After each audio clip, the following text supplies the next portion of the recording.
अस्सलाम वालेकुम जी। Welcome back to the lecture number 2 of S T 630 part 2। पहले पार्ट में हमने साइंटिफिक मेथड के कुछ करेक्टरिस्टिक्स डिस्कस किए थे। अब जो बाकी रह गए हैं हम उनको डिस्कस करेंगे। टोटल 7 करेक्टरिस्टिक्स हैं, 2 हमने स्टडी कर लिए थे, बाकी 5 हम स्टडी करेंगे।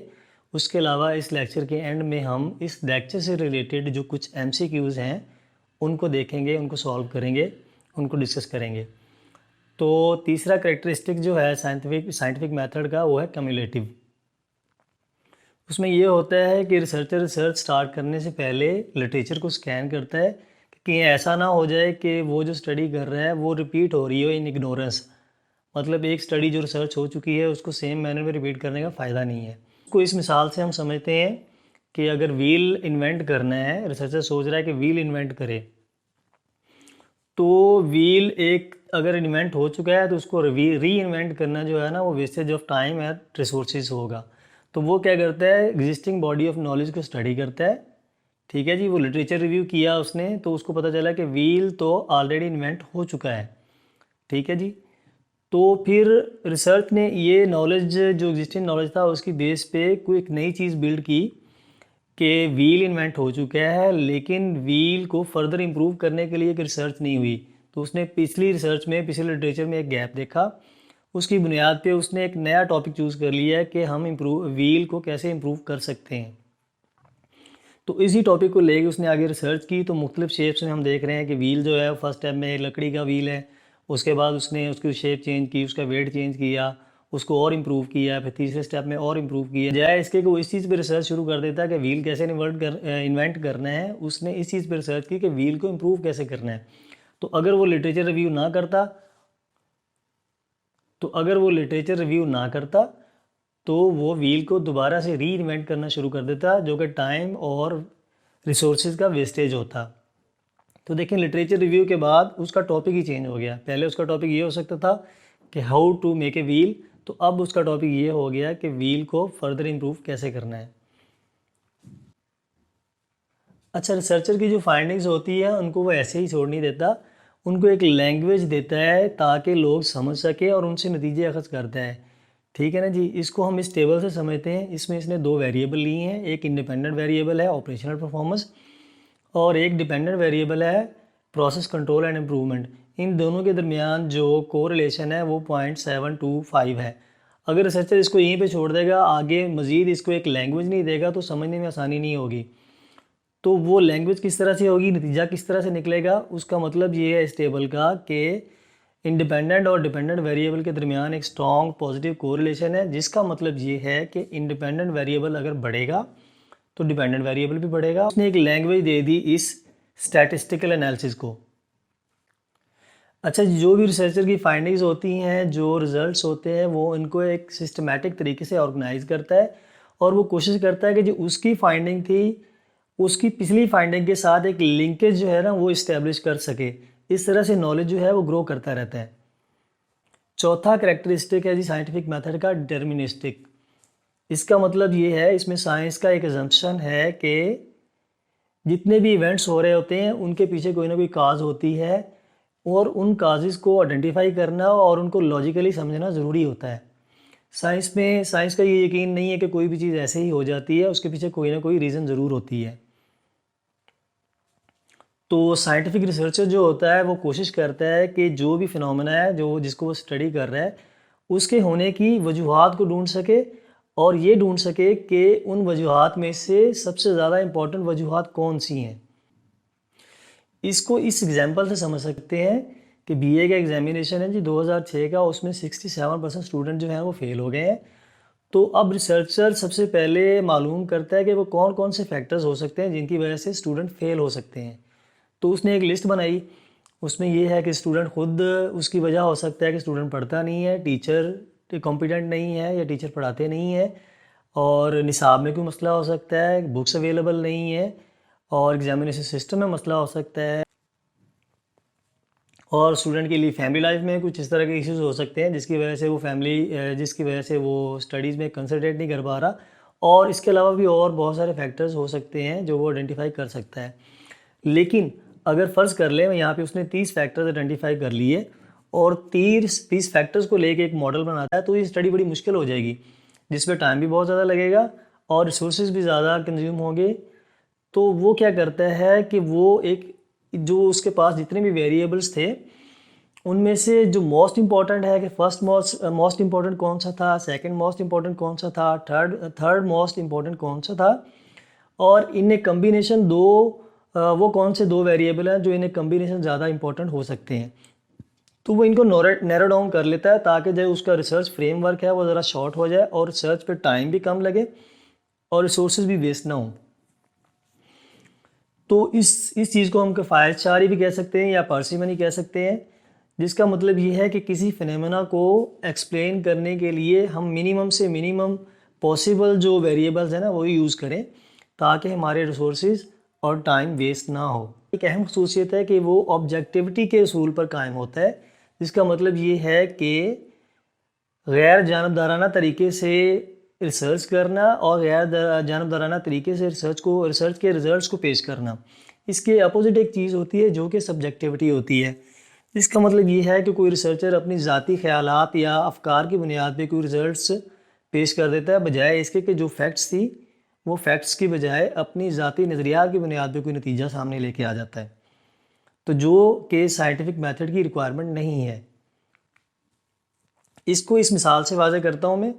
फ़र्ज़ कर ले रिसर्चर का बिलीव है कि जी जो विंटर में रेंज होती है उससे शुगर केन की प्रोडक्शन कम होती है। तो उसने डाटा कलेक्ट किया, डाटा एनालिसिस किया, तो उसके बाद जो रिज़ल्ट निकला वो ये निकला कि विंटर में जो रेन होती है इससे तो 20% इंक्रीज़ हो जाती है शुगर केन की प्रोडक्शन। अब जो कंक्लूजन पेश करे वो यही पेश करे कि विंटर में रेन होने से शुगर केन की प्रोडक्शन बढ़ जाती है। अपनी ज़ाती एक्सपीरियंस या अपनी ज़ाती यकीन की बुनियाद पे गलत नतीजा पेश ना करे। तो इसमें भी वो यही बात कर रहा है कि जो उसने नतीजा निकालना है वो डाटा की एनालिसिस के बाद, उसकी इंटरप्रिटेशन के बाद उसकी ऑब्जेक्टिव ओपिनियन पर होना चाहिए, ना कि सब्जेक्टिव। ठीक है जी। तो इसको इस मिसाल से समझ लेते हैं कि उसने एक रिसर्च टॉपिक था कि greater participation in decision making will increase organisational commitment. Data analysis ने उसको सपोर्ट नहीं किया। तो ये बड़ी बेकार सी बात होगी कि इस रिसर्च के बाद भी अगर रिसर्चर ये कह दे कि जनाब ग्रेटर पार्टिसिपेशन की वजह से डिसीजन मेकिंग में ग्रेटर पार्टिसिपेशन की वजह से ऑर्गेनाइजेशन की कमिटमेंट बढ़ जाती है, क्योंकि डाटा तो उसको सपोर्ट नहीं करता। तो अगर वो ये नतीजा अखज़ करता है तो ये उसकी सब्जेक्टिव ओपिनियन हो सकती है जो कि रिसर्च की रिक्वायरमेंट नहीं है।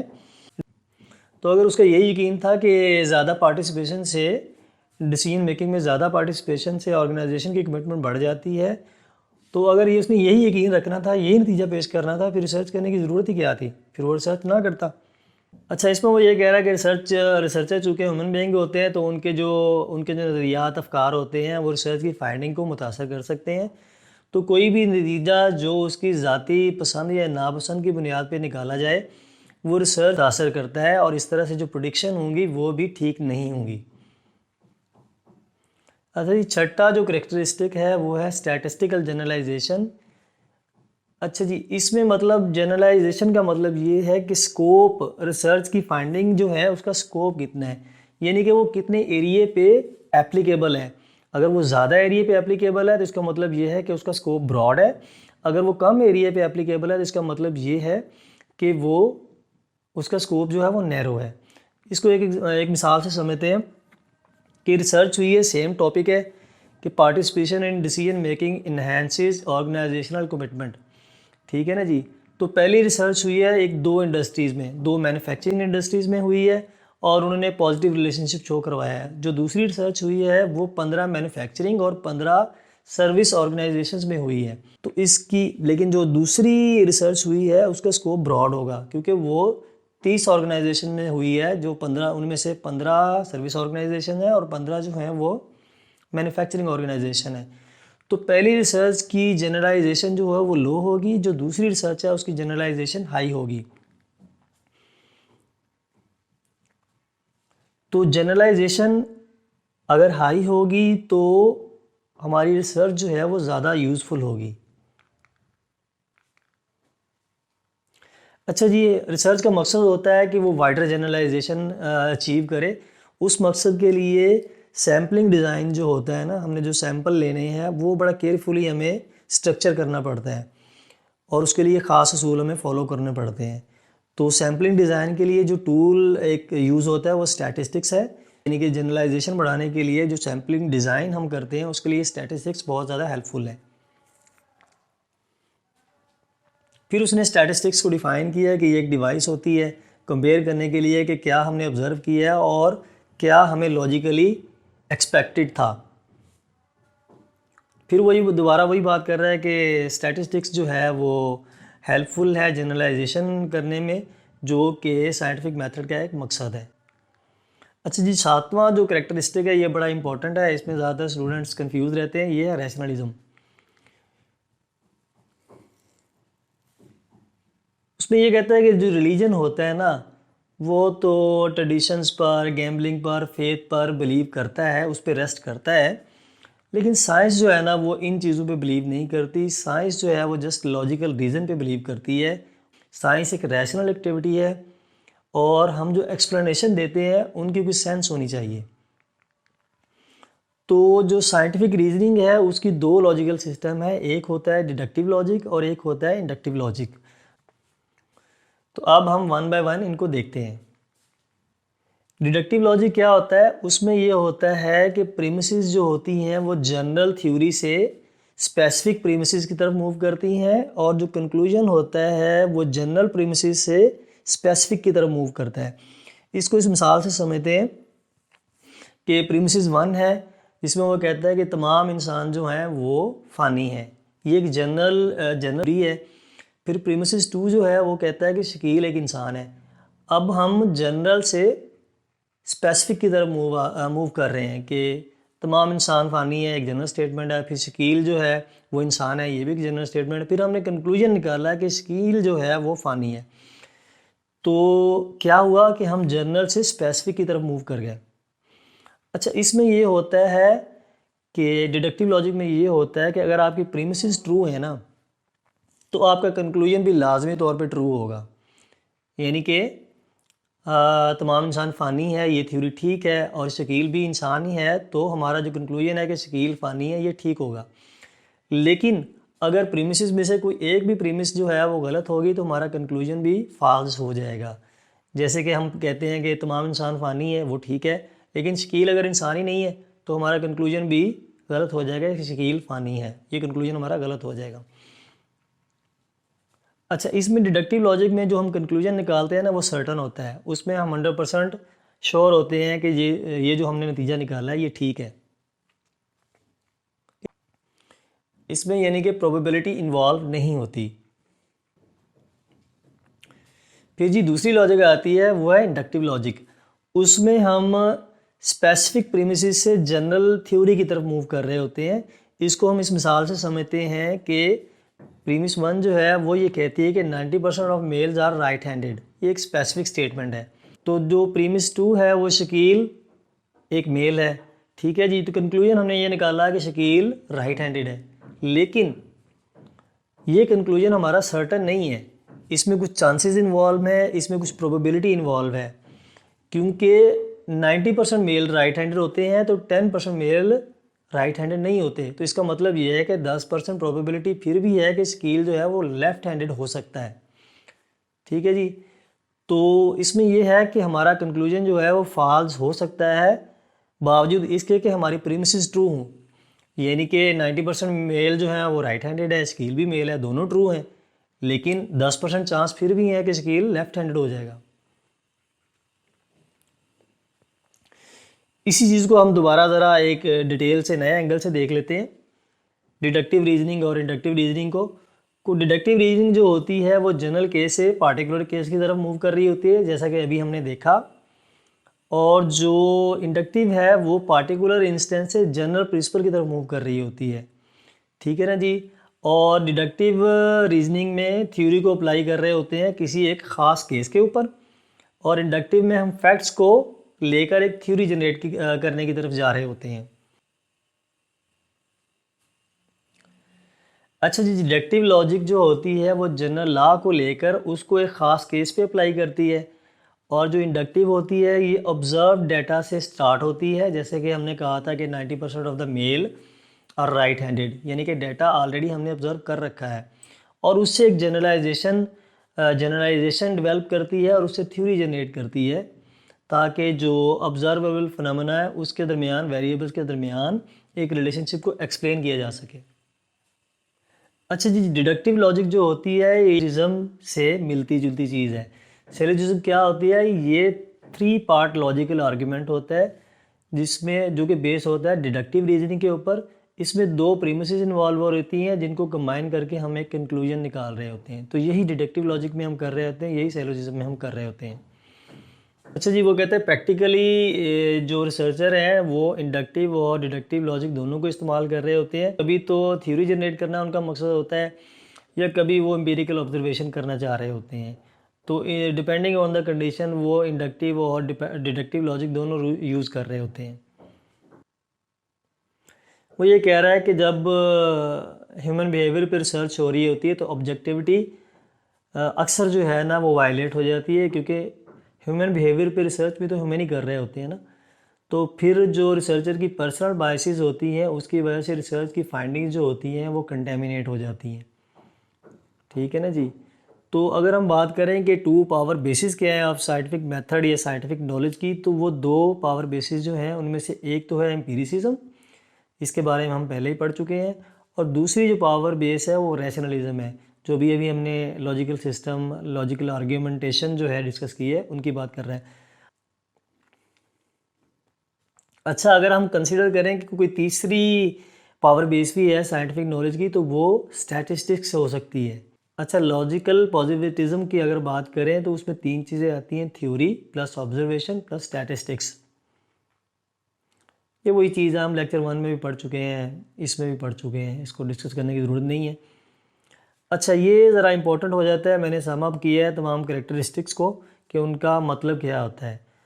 तो एम्पिरिकल का मतलब ये है कि ऑब्जर्वेबल फिनोमिना, ठीक है ना जी। इसको ये लाजमी याद कर लीजिएगा, इसमें से मोस्ट ऑफ द टाइम्स जो है वो MCQs आ जाते हैं। वेरीफाइबल का मतलब होता है सेंसरी एक्सपीरियंस, रेप्लिकेबल यानी कि सेंसरी एक्सपीरियंस है और हम उस स्टडी को रिपीट भी कर सकते हैं, ऑब्जर्वेशन को रिपीट भी कर सकते हैं।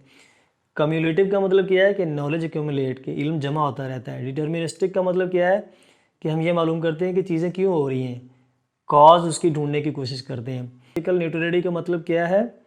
वैल्यूज़ फ्री ऑब्जेक्टिविटी, यानी कि ऑब्जेक्टिव ओपिनियन होनी चाहिए, सब्जेक्टिव नहीं। स्टैटिस्टिकल जनरलाइजेशन का मतलब ये है कि जो हमने डाटा इकट्ठा किया है उसका हमने स्टैटिस्टिकल एनालिसिस भी करना है, ताकि हम जनरलाइजेशन एक दे सकें। और रैशनलिज्म का मतलब ये है कि साइंटिफिक मेथड जो है ना वो रिगरस रूल्स यूज़ करता है लॉजिक के। तो अब हम देख लेते हैं इस लेक्चर से रिलेटेड जो MCQs हैं, जो आपका MCQs हैं उनको ज़रा देख लेते हैं। तो पहले वो कह रहा है कि researcher is trying to explain phenomena by identifying its causes. तो ये है जी पहला क्वेश्चन। इसमें वो ये कह रहा है कि रिसर्चर एक फिनोमेना को उसकी कॉजेज़ की बुनियाद पे एक्सप्लेन करना चाह रहा है। तो ये कौन सा कैरेक्टरिस्टिक है साइंटिफिक मेथड का? ये एम्पिरिकल है, डिटर्मिनिस्टिक है, रैशनलिज्म है, या पेसिमिस्टिक है? तो इसका आंसर जो है वो डिटर्मिनिस्टिक है। ऑलरेडी हम एक स्लाइड में देख चुके हैं, मैंने उसका रेफरेंस भी यहाँ पे दे दिया है। तो अगला सवाल ये है कि वो रिसर्चर जो कि पॉजिटिव और डेफिनेट रहना चाहते हैं उनको क्या बोलते हैं, उनको क्या कहते हैं? तो उसका आंसर है पॉजिटिविस्ट। ठीक है जी, अगले सवाल पे चलते हैं। लिटरेचर रिव्यू का अजम्पशन क्या है कि learn from and build on what others have done, knowledge accumulates both A and B, none of the above. तो इस क्वेश्चन का आंसर मैं आप लोगों को नहीं दूंगा, आपने क्वेश्चन नंबर मेंशन करके कमेंट्स में बताना है कि इसका आंसर क्या है। अच्छा जी, अगला सवाल है, वो कहता है कंसेप्ट जैसा कि लोगों की सब्जेक्टिव फीलिंग, एटीट्यूड्स, वो डिफ़िकल्ट है मेयर करना कौन सी रिसर्च में? एम्पिरिकल में, टेंजिबल में, ऑब्जेक्टिव में, या इनटेंजिबल में? तो इसका आंसर आएगा हमारा एम्पिरिकल। ऑलरेडी हम डिस्कस कर चुके हैं, वो स्लाइड नीचे मैंने शेयर कर दी है। 5वां क्वेश्चन है जी, method uses more general information to arrive at a specific conclusion. कि वो कौन सा मेथड है कि वो जनरल इंफॉर्मेशन यूज़ करके एक स्पेसिफिक कंक्लूजन तक पहुंचता है? वो डिडक्शन है, रियलिस्टिक्स है, या इंक्लूसिव है, या इंडक्शन है? तो इसका जवाब मैं आप लोगों को नहीं दूंगा, आप लोगों ने इसका जवाब कमेंट्स में देना है क्वेश्चन नंबर मेंशन करके। तो जो छठा क्वेश्चन है इसको भी आप रीड करें और इसका क्वेश्चन नंबर रेफ़र करके आपने आंसर देना है कमेंट्स में, तो मैं आपको इसका राइट आंसर बता दूंगा। तो बहुत शुक्रिया आप लोगों की तवज्जो का। तो उम्मीद करता हूँ कि आप लोगों को कुछ ना कुछ समझ आई होगी। तो मैंने अपनी तरफ से कोशिश की। इंशाल्लाह मिलते हैं अगले लेक्चर में, तब तक के लिए अल्लाह हाफिज़।